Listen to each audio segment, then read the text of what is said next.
Hey everyone, it's Clifton Saunders, the branch manager here at Amcap Mortgage, and I'd like to thank you again for coming to my video blog. Today we're going to be talking about what makes up a monthly mortgage payment and how to calculate that and what's all involved.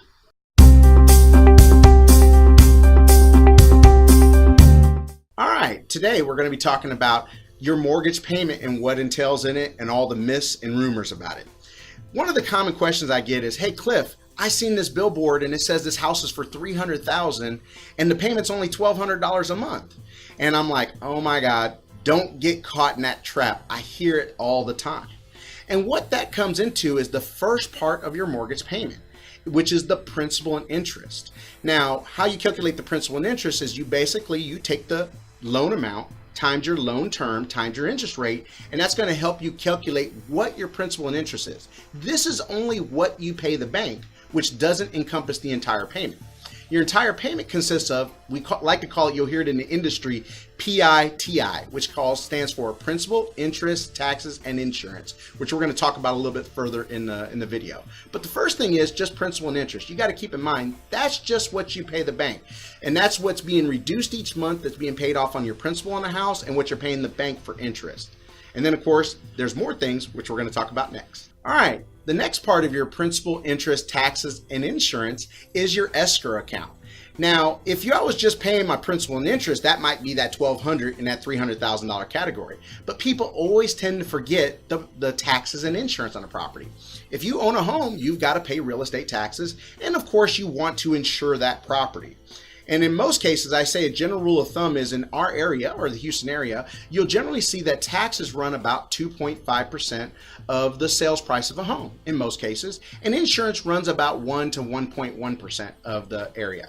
So don't forget that you have to include that in your monthly payment, or your payment's going to be completely wrong. So keep an eye out on those taxes and insurance. And then of course, once we talk about the number 3, which gets left out a lot next. All right, now let's talk about mortgage insurance. That's the number 3. I wish they would make another letter for that, because there's PI, TI, principal, interest, tax, and insurance, but then they should add MI to the end of that as well.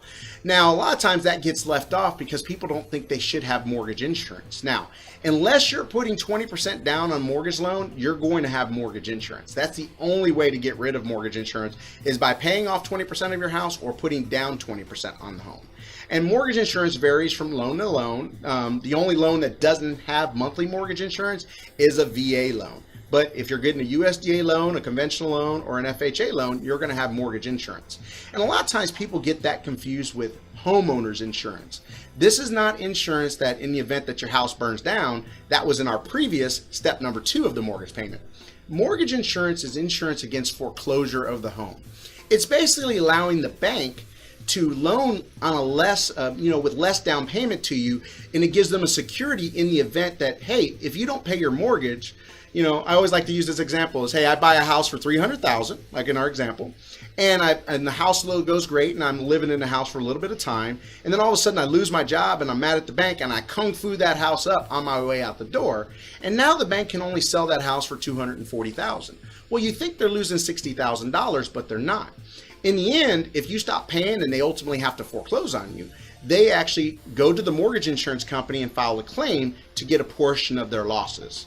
So unless you put 20% down, you have to have that, and that's the bank's protection.